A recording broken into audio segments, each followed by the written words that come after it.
If you are new to this channel, please hit the subscribe button. Let's get into the content.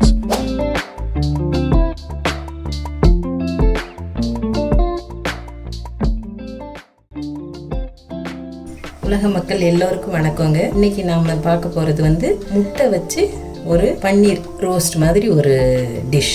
இதுக்கு தேவையானது முட்டையோட white மட்டும் நம்ம use பண்ணிக்கலாம். Yellow நமக்கு தேவையில்லை. ஏன்னா எல்லோவில் அதிக கொலஸ்ட்ரால் இருக்கிறதுனால அது தேவையில்லை. நமக்கு வெறும் ப்ரோட்டீன் மட்டும் போதும் அப்படிங்கிறவங்க ஒயிட் மட்டும் வச்சு சேர்த்துக்கலாம். இல்லை எல்லோவும் வேணுன்றவங்க சேர்த்துக்கலாம். நான் இன்றைக்கி பண்ணுறது வெறும் ஒயிட் மட்டும் வச்சு ஒரு பன்னீர் ரோஸ்ட் மாதிரி பண்ண போகிறேன்.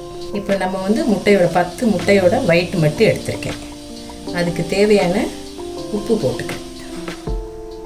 உப்பு போட்டு நல்லா பீட் பண்ணிக்கலாம்.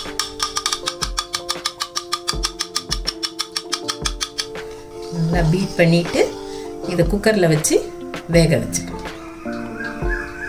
இப்போ இதை ஒரு 10 நிமிஷம் பாயில் பண்ணிக்கலாம். குக்கரில் வச்சு பாயில் பண்ணிக்கலாம். இப்போ இதை இந்த பாத்திரத்துக்கு ட்ரான்ஸ்ஃபர் பண்ணிக்கலாம். குக்கரில் வேக வைக்கிறதுனால இந்த பாத்திரத்தோடு வைக்க முடியாது இல்லைங்களா, அதனால் இந்த ஸ்டீல் பாத்திரத்தில் ட்ரான்ஸ்ஃபர் பண்ணிக்கலாம். ரெடி. குக்கர் வச்சுட்டு அதில் கொஞ்சம் தண்ணி ஊற்றிட்டு ஒரு சின்ன தட்டு அடியில் போட்டிருக்கேன். ஏன்னா அந்த தண்ணியெலாம் இதுக்கு ஸ்ப்ரெட் ஆகக்கூடாது அப்படிங்கிறதுனால அப்படியே வேக வச்சிட வேண்டியது. ஒரு 10 நிமிஷம் வேக வச்சா போதும், கரெக்டாக இருக்கும். மேலே ஒரு தட்டு போட்டு மூடிடும். இப்போ ஒரு பிளேட் போட்டு மூடிட்டு குக்கர் மூடி குக்கர் க்ளோஸ் பண்ணி குக்கர் க்ளோஸ் பண்ணிவிட்டு வெயிட் போட்டு எக்கு அந்த பக்கம் பாயில் ஆகிட்டு இருக்கும் போதே இந்த பக்கம் அதுக்கு தேவையான மசாலாலாம் ரெடி பண்ணிக்கணும்.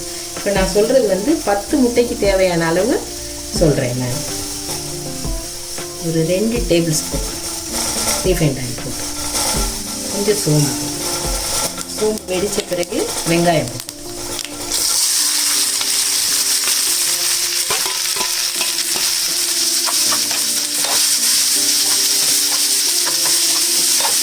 நல்லா வதங்கி கொஞ்சம் உப்பு போட்டோம்னா சீக்கிரமாக வதங்கிடும். வெங்காயத்துக்கு தேவையான அளவு மட்டும்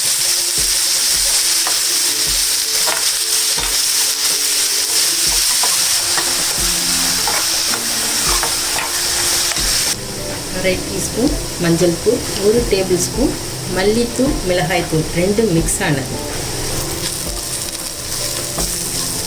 இந்த ஆயில் ஊற்றி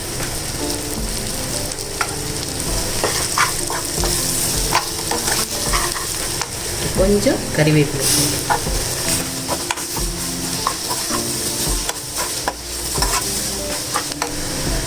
ஒரு ஸ்பூன் பெப்பர் பவுடர்,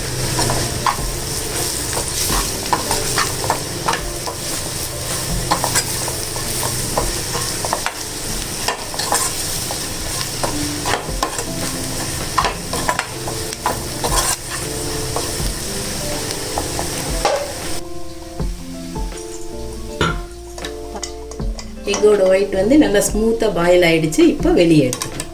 இதை கட் பண்ணால் பன்னீர் மாதிரி ரொம்ப நல்லாயிருக்கும். பாயிலான எக் ஒயிட்டை பன்னீர் மாதிரி க்யூப்ஸாக போட்டுக்கலாம். எவ்வளோ அழகாக கட் பண்ணுறதுக்கு வருது பாருங்கள்.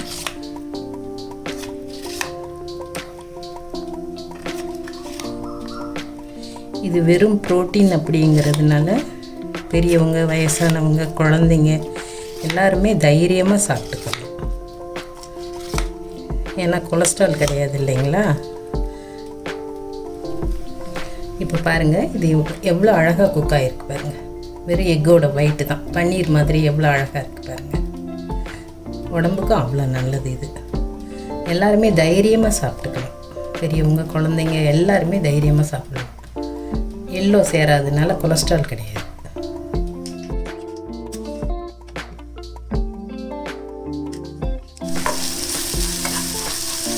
இப்போ இதுக்கு சால்ட்டு நம்ம வெங்காயம் வதங்கிறதுக்கு மட்டும்தானே போட்டோம். அதனால் மறுபடியும் ஒரு அரை டீஸ்பூன் சால்ட்டு. ஏன்னா எக்கு ஒயிட்டுக்கு தேவையானது நம்ம ஆல்ரெடி அதில் போட்டிருக்கோம். பாயில் பண்ணுறதுக்கு முன்னாடியே எக் ஒயிட் போட்டிருக்கோம்.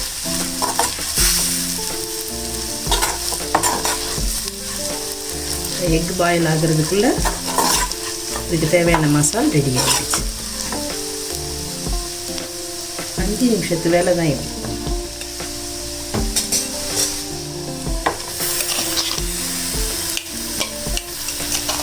நம்ம மனசுக்கு பிடிச்ச மாதிரி எந்த சைஸ் வேணாலும் நம்ம க்யூப் போட்டுக்கலாம். நம்ம வீட்டுக்கு ஒரு கெஸ்ட் வராங்க, அவங்களுக்கு ஸ்பெஷலாக பண்ணி கொடுக்கணும்னா பண்ணி கொடுக்கலாம். ரொம்ப நல்லாயிருக்கும், டேஸ்ட்டும் ரொம்ப அருமையாக இருக்கும். சிம்பிள் அண்ட் பெஸ்ட் அப்படின்றது மாதிரி இருக்கும் இந்த ரோஸ்ட். எங்கள் வீட்டில் எல்லாருக்குமே இது ரொம்ப பிடிக்கும். ஒரு சாம்பார் பண்ணிவிட்டு இது வச்சுக்கலாம், ஒரு ரசம் பண்ணிவிட்டு இது வச்சுக்கலாம் சைடுக்கு. ரொம்ப நல்லாயிருக்கும், வேலையும் ரொம்ப சுலபம். பேச்சுலர்ஸ் கூட இது செய்துக்கணும். பாருங்கள், பார்க்குறதுக்கு எவ்வளோ அழகாக இருக்குது பாருங்கள். இந்த நேரம் நீங்கள் உப்பு எதுவும் செக் பண்ணணுன்னாலும் பண்ணிக்கலாம். ஃபினிஷிங் வந்து கொஞ்சம் கொத்தமல்லி, ஒரு கைப்பிடி அளவு கொத்தமல்லி எவ்வளோ போட்டாலும் நல்லாயிருக்கும், டேஸ்ட்டு ரொம்ப நல்லாயிருக்கும்.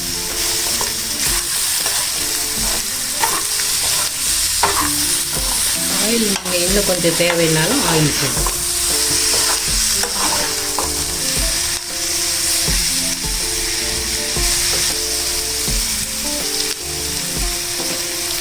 இன்னும் ஒரு டேபிள் ஸ்பூன் ஆயில் ஊற்றிக்கும்.